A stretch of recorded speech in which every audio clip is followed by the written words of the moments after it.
1965 میں شام کے دارالحکومت دمشق میں ایک مصروف چوک میں ہزاروں لوگ جمع تھے۔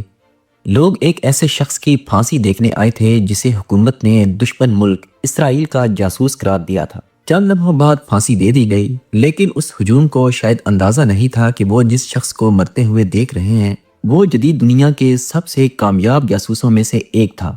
اس شخص کا نام تھا ایلی کوہن، اور اس کی کہانی جاسوسی کی دنیا کی سب سے حیران کن کہانیوں میں شمار ہوتی ہے۔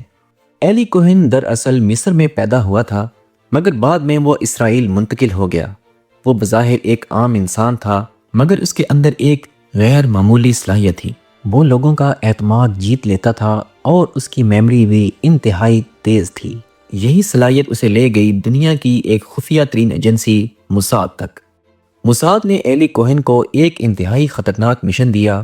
اسے شام کے اندر جا کر ایسی معلومات حاصل کرنا تھی جو اسرائیل کے لیے جنگ میں فیصلہ کن ثابت ہو سکتی تھی۔ لیکن یہ کام آسان بالکل نہیں تھا۔ شام اس وقت اسرائیل کا سخت دشمن تھا، اور اگر کسی جاسوس کا پکڑا جانا ثابت ہو جاتا تو اس کا انجام صرف ایک ہی تھا، موت۔ ایلی کوہن کو ایک نئی شناخت دی گئی۔ اب وہ ایلی کوہن نہیں تھا، آج سے وہ ایک امیر عرب تاجر تھا جس کا نام تھا کامل امین ثابت۔ اسے پہلے ارجنٹینا بھیجا گیا، جہاں اس نے عرب کمیونٹی میں اپنی پہچان بنائی۔ وہ خاصا دولت مند نظر آتا تھا، مہنگی مہنگی پارٹیاں دیا کرتا اور اثر و رسوخ رکھنے والے لوگوں سے دوستی کرتا تھا۔ یہ سب ایک منصوبہ تھا۔ کچھ عرصے بعد شام کے دارالحکومت دمشق پہنچ گیا، اور یہی وہ لمحہ تھا جہاں سے اس کی اصل جاسوسی شروع ہوئی۔ کامل امین ثابت کے طور پر ایلی کوہن نے شام کے امیر اور طاقتور ترین لوگوں کے ساتھ تعلقات بنانا شروع کیے۔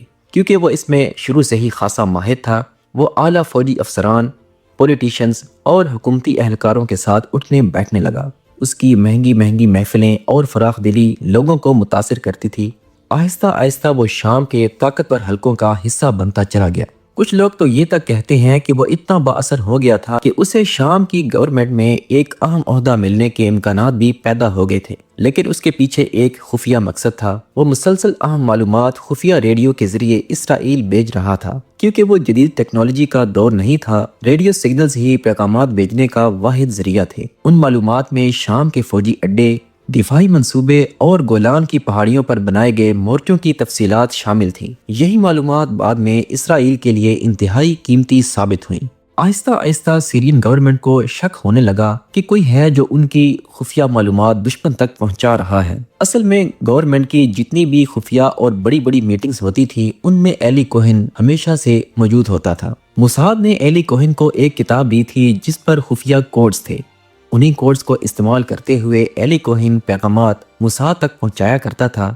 ایک دفعہ ایلی کوہن خفیہ کوڈز والی کتاب ٹیبل پر رکھ کر بھول گیا، اور اچانک سے ہی سیرین گورنمنٹ کا ایک اعلیٰ عہدیدار اسے ملنے کے لیے آ گیا۔ جب اس نے وہ کتاب دیکھی تو اسے کچھ شک ہوا۔ اس نے ایلی کوہن سے اس کتاب کے بارے میں پوچھا تو ایلی کوہن نے بڑے ہی اعتماد کے ساتھ جواب دیا کہ مجھے نئی نئی زبانیں سیکھنے کا شوق ہے، یہ بس ویسی ہی کتاب ہے۔ مگر جاسوسی کی دنیا میں ایک اصول ہے، کوئی بھی خفیہ کھیل ہمیشہ کے لیے نہیں چلتا۔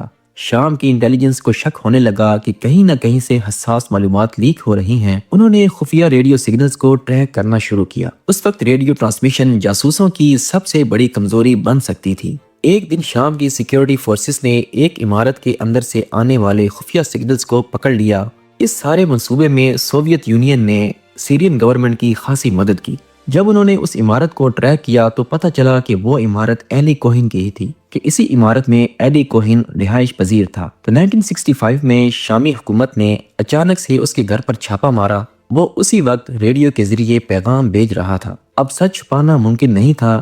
ایلی کوہن کو گرفتار کر لیا گیا۔ تفتیش کے دوران یہ حقیقت سامنے آئی کہ وہ دراصل اسرائیل کے لیے کام کرنے والا موساد کا ایک خفیہ ایجنٹ تھا۔ یہ خبر سیرین گورنمنٹ کے لیے ایک بڑا جھٹکا تھی، کیونکہ جس شخص کو وہ اپنا قریبی دوست سمجھتے تھے وہ دراصل دشمن ملک کا جاسوس نکلا۔